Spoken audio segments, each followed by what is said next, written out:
Hey guys, so today I'm going to doing the end of year book tag, and I'm excited because this is my first year actually really reading. Last year around September was when I kind of got back into reading, read Throne of Glass, and then so this year is the first year that I've really been booktube, book talk, making my own content. So I'm excited to share some of my answers. So I've seen a lot of people do this. I don't know who started the tag originally, but the exact questions I pulled were from Larry's end of year book tag video, so I'll link that down below. But yeah, credit to whoever made this. That's just where I pulled the exact questions that I'm going to do for today. First question we're going to do is starting out on a Debbie Downer, and that is most disappointing book of the year. And for me, that's definitely Powerless. Let me grab it. I feel like everyone and their mother was just raving about this, saying it was their 5-star read, their favorite book of the year, such high praise. And I just did not get that at all. I just could not get into the storyline. It was very much too similar to Hunger Games for me to I think fully enjoy it as much as everybody else did. And then the next question is, what was an underdog book? And let me give it some thought. Should I have thought about my answers to all these questions before saying that on this? Yes, but I wanted to be natural off the cuff. So I'm actually gonna stay with the same series for this next answer. Sorry to be if that's boring, but my underdog book of the year definitely was Powerful. This and Reckless, honestly, I both went into with really low expectations because of how much I just, found the Powerless to be boring. And I ate this up. I think I rated this higher than I saw most people rating it. And same with Reckless. I much preferred both of those books versus the first one. So yeah, the series definitely got better for me personally. I feel like because in these two, in Powerless and Reckless, I was then less about Hunger Games feel, and I could just then actually enjoy the plot line. So yeah, I would say both of those. We'll move on from the Powerless series now. So what was an overhyped book you read? The whole Magnolia Park series for me. I'm not gonna pull it out. I have it all right here. Magnolia Park's The Daisy Hates series was so, actually that could also be disappointing, but was just so overhyped. I did not like it at all. I think I rated Magnolia Park's a 2 or something because I just did not understand why people loved it. Didn't understand. It was the same exact scenario over and over again, every single page of the whole series, to be quite frank with you. I definitely like Daisy Hates more than Magnolia Parks. I think I rated Daisy 3, whereas I rated Magnolia 2. So yeah, at least much more. But I did feel like there was a little bit more of a plot going on with the Daisy Hates than Magnolia. But yeah, everyone raves about it. They love it. And I just could not get into it at all, which is really actually disappointing on a personal level because my last name is Parks, just spelled with an E, K-E-S. So it's not exactly the same, but close enough that I was like, oh my gosh, if I love this, it's gonna be great.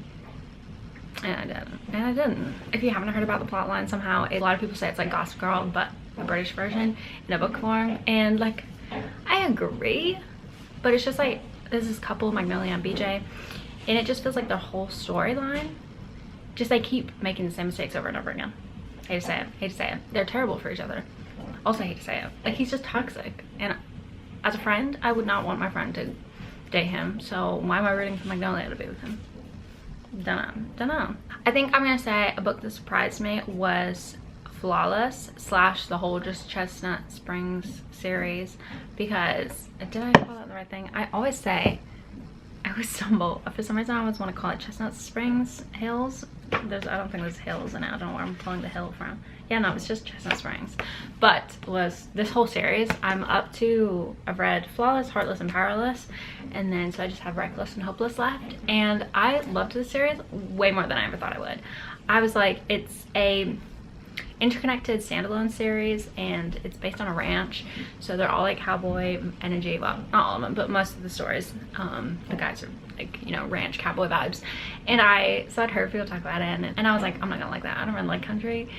I don't think I'm gonna like cowboys. But no, I ate it up. Now I'm like, oh my gosh, actually I do want to be a traditional woman on a ranch with a hot cowboy man, but because of these books. So yeah, this was really surprising. Your favorite book couple of the year?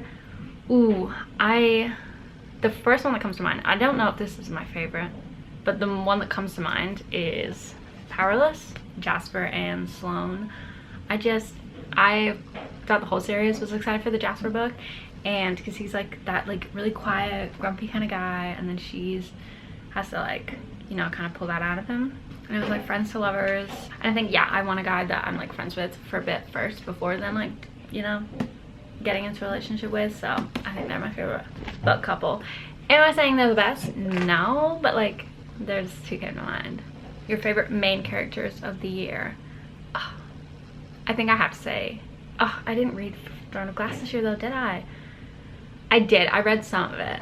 So can I cheat and say, I think I'm gonna have to say Aelin, which you meet in the Queen of Shadows in Throne of Glass. She is just such a like queen energy, and just throughout this whole series, I loved all the characters. They're all so good, but I think she stands out for sure. Oh, she's just so good. I need to reread this series so much. If you for some reason have not read Throne of Glass yet, make that your 2025 goal, because it is so good. A new favorite author you discovered this year?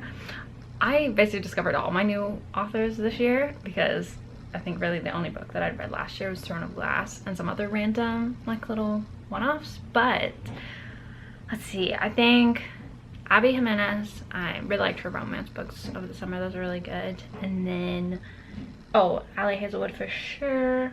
Checkmate was like a 5-star for me for some reason. Love that.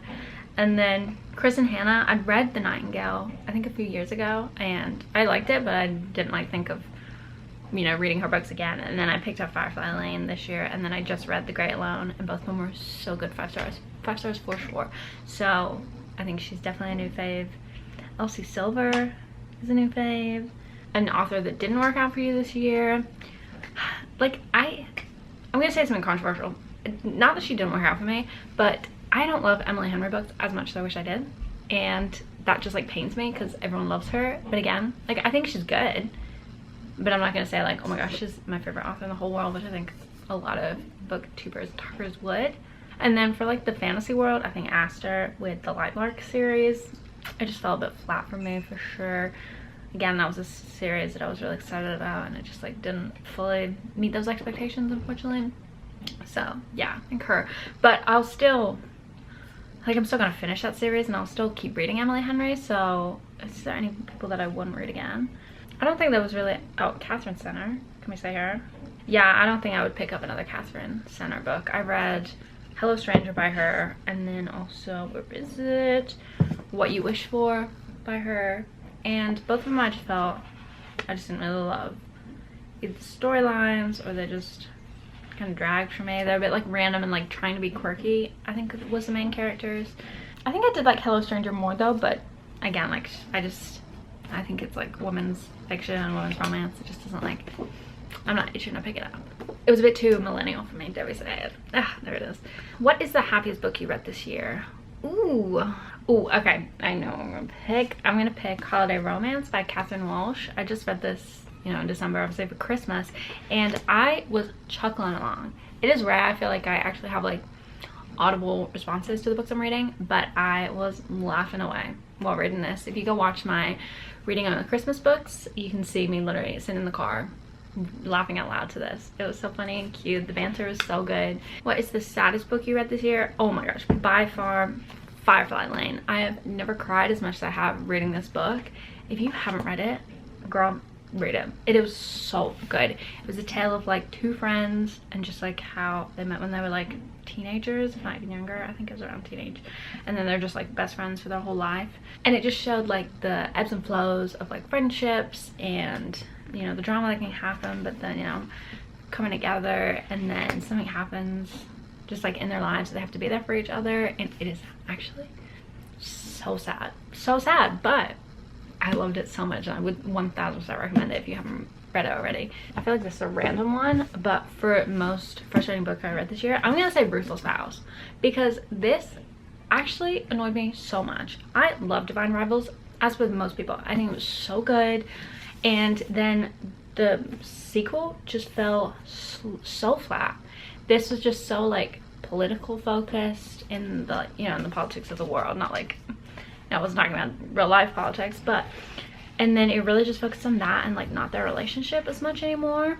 We really focused more on the relationship in the first one versus this one, and then the politics didn't even seem like fully fleshed out. And like I remember, I think I rated Divine Rivals like a 5 or something real high, and then I rated this I think like a 3 if even. Like it was just such a big difference. Normally they're at least okay, it might be like a little bit worse, but no, this was like so much worse. So that was really unfortunate. And I think I everybody else felt that way too. So yeah, this was just frustrating because I wanted it to be so good because the first one was so cute. But yeah, no, it's not at all.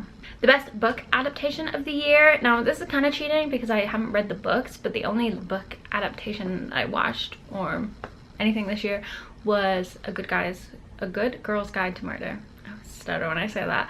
And it was on Netflix and it's a TV show and it was really good. As I said, I haven't read the books, so I can't like compare it to the books, but the show by itself, it was really good. I watched it around like Halloween time, so it's like, oh, it'll be spooky vibes. It really wasn't like spooky or scary, but it was an interesting like storyline for sure. It was based in England and I always eat that up because I'm British.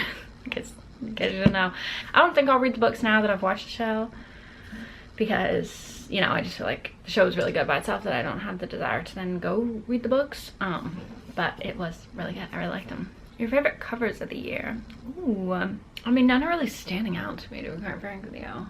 I'll just kind of cheat and say this whole book series that I got, and I got the holiday set. I'm gonna get it that so I can show you.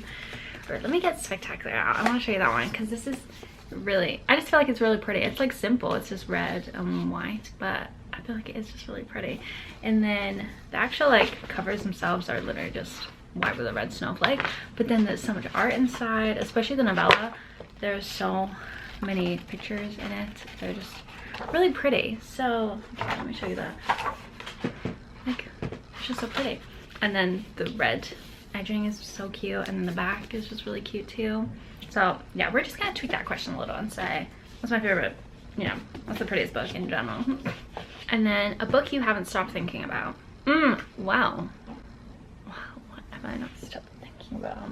Like, I feel like I have to say Firefly Lane again, just because it was such a good book, and for some reason I do think about it all the time. I don't know why. It was very much like a, you know, you never know when stuff's gonna happen kind of thing. So like, you know, you should live life to the fullest in it moment. And I think just because of how emotional I got at the end, that just kind of sticks with me, and so I always think of it because of that. Because I'm always like, wow, I can't believe I actually cried that much at that book.